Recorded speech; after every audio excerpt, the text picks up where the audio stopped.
अस्सलाम वालेकुम वरहमतुल्लाहि वबरकातुहू। दोस्तों, मेरा नाम अब्दुल करीम मोहम्मद हुसैन है। आज हम जमीयत उलमा की जानिब से यहाँ कलेक्टर श्री को एक आवेदन देने के लिए आए थे। मेरे साथ आप देख रहे हैं शहर अहमदाबाद के कांग्रेस पार्टी से एमएलए गयासुद्दीन भाई शेख भी हैं। AIMIM से गुजरात के जो प्रमुख है साबिर भाई काबलीवाला हैं। AIMIM के शहर प्रमुख और प्रवक्ता एडवोकेट शमशाद साहब हैं और दूसरे कांग्रेस के कॉरपोरेटर इम्तियाज़ भाई, जुनेद भाई, एडवोकेट इम्तियाज़ शेख, एडवोकेट नईम, एडवोकेट अनीस और भी बहुत सारे मेरे साथी उलमा है, शहर के ज़िम्मेदारान हैं। हम आए थे आज आका इनामदार जनाब मोहम्मद रसूलुल्लाह सल्लल्लाहु अलैहि वसल्लम की शान अतहर में मुसलसल जो भौंक रहा है, गुस्ताखी कर रहा है वसीम रिजवी मलून, उसका नाम लेना भी मुनासिब नहीं है, मजबूरन नाम ले रहा हूँ। इस मलून के ख़िलाफ़ और जो इसको प्रोत्साहन दे रहा है, जो इसको आगे बढ़ा रहा है, तो वो अपने आप को जो स्वामी कहते हैं नरसिंहानंद सरस्वती गिरी नाम के एक व्यक्ति है। ये दोनों ने हिंदुस्तान में कौमी एकता को आग लगाने का ऐसा मालूम हुआ है ठेका ले रखा है। और जो लोग इनको प्रोत्साहित कर रहे हैं, ऐसा मालूम होता है कुछ लोगों को कहने के ऊपर ये लोग ये हरकतें कर रहे हैं। प्यारे आका की शान में इतने बदतमीज़ी, इतनी बदज़बानी, इतनी बदकलामी और कुरान पाक के ताल्लुक़ से भी इतनी बदतमीज़ी जो दुनिया का कोई मुसलमान बल्कि कोई आम इंसान भी इसको सहन नहीं कर सकता। और इनकी बेशर्मी की इंतहा ये है कि पिछले महीनों की आयतें निकालने की बात रखी थी सुप्रीम कोर्ट के अंदर। सुप्रीम कोर्ट ने उस अर्ज़ी को निकाल कर उसके ख़िलाफ़ दंड भी किया था, लेकिन उसके बावजूद ये बदतमीज़ बाज नहीं आ रहा है और मुसलसल मुसलमानों के ख़िलाफ़, प्यारे आका सल्लल्लाहु अलैहि वसल्लम के ख़िलाफ़, कुरान पाक के ख़िलाफ़ बदज़बानी कर रहे हैं।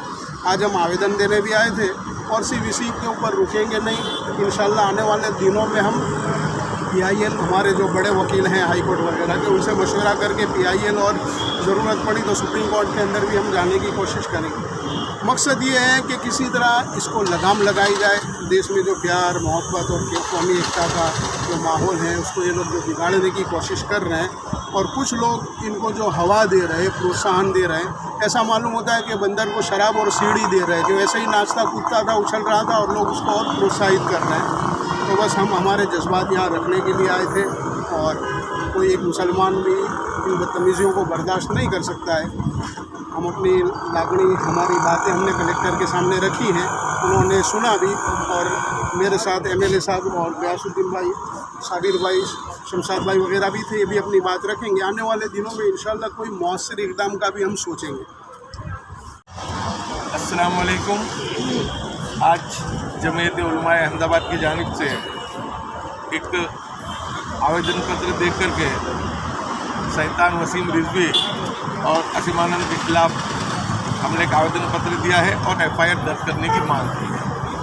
हम देख रहे हैं कि पिछले कई सालों से मुस्लिम समाज को, इस्लाम को और प्यारे नबी सल्लल्लाहु अलैहि वसल्लम को तौहीन करने की एक सोची समझी साजिश के तहत कारनामे को अंजाम दिया जा रहा है।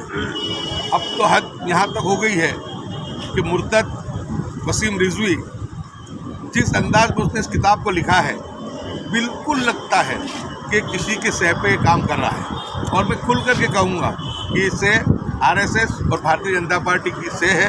आने वाले दिनों में चुनावों को मद्देनज़र रखते हुए ये पूरी की पूरी बदमाशी की जा रही है। हमने देखा कि पहले से जब से इन्होंने आप सल्लम के इन्होंने तौहीन करने का सिलसिला शुरू किया, इतना ज़बरदस्त अल्लाह का कहर हमने देखा 1.5 साल में कोरोना के नाम से। उसके बावजूद भी ये शैतान समझने को तैयार नहीं है। हमको ऐसा लग रहा है कि ये लोग फिर से अल्लाह के अजाब को दावत दे रहे हैं। अगर ये नहीं सुधरे तो इनके सामने आने वाले दिनों में भी कानूनी तरीके से भी हम लोग हर तरीके की जो लड़ाई है उसको भी लड़ेंगे और आवाम के अंदर भी इस बात को लेकर के जाएंगे। हमने कल पुलिस कमिश्नर के साथ भी, उनके साथ भी हमने जाकर के हमारी बात को रखा है। आज DGP लॉ एंड ऑर्डर साहब को भी सुबह में ही मैंने 10:30 बजे उनको भी फ़ोन करके पूरी विगत उनको समझाई है और राज्य के जो DGP हैं उनसे भी हम बात करने वाले हैं कि गुजरात के लोगों में भी बहुत ज़बरदस्त गुस्सा है। लेकिन हमारे उलमा इकराम, हमारे तमाम सियासी रहनुमा सबने मिलकर के लोगों के गुस्से को ठंडा करने का काम किया है। हमने सबसे कहा है कि कानून और कायदे को हम हाथ में लेना नहीं चाहते हैं। अब तो सिर्फ इतना चाहते हैं कि शैतान के सामने कानूनी कार्रवाई हो। अगर इस शैतान के सामने कानूनी कार्रवाई नहीं होती है तो एहतजाज करने में भी हमको कोई हिचकिचाहट नहीं होगी और हर तरीके से हम लोग कानून के दायरे में रह कर के इसकी मुखालफत करते आए हैं और इंशाल्लाह आगे भी करते रहेंगे। आज जमीयतुल उलमा अहमदाबाद मुफ्ती अब्दुल कयूम साहब की सदारत में तमाम पॉलिटिकल पार्टीज़ के लीडर्स के साथ हम लोग यहाँ पर आए थे और हमने आज कलेक्टर साहब से मिलकर ये डिमांड की है कि वसीम रिजवी और नरसिम्हानंद जैसे लोग हैं जो लगातार देश की एकता और भाईचारा को खंडित करने की कोशिश कर रहे हैं और कोई भी चीज़ करने का एक मकसद होता है, तो एक मकसद इनके ये सारे जो कारनामे पिछले 2 साल से लगातार कर रहे हैं उसके पीछे का मकसद जो है वो देश की जो अमन की जो फ़िज़ा है उसको बिगाड़ने का इनका ये पूरा कारस्तान है। पास्ट में हमने देखा किस तरह से बाल ठाकरे की वोटिंग राइट्स को भारत सरकार ने छीन लिया था। हमने आज कलेक्टर साहब से मांग की है कि नागरिक तरीके जितने भी अधिकार इन दोनों के हैं वो तमाम को छीन लेना चाहिए और NSA जैसे कानून के तहत ये दोनों लोगों को जेल के पीछे डाल देना चाहिए। कोई साथी को कुछ बोलना है?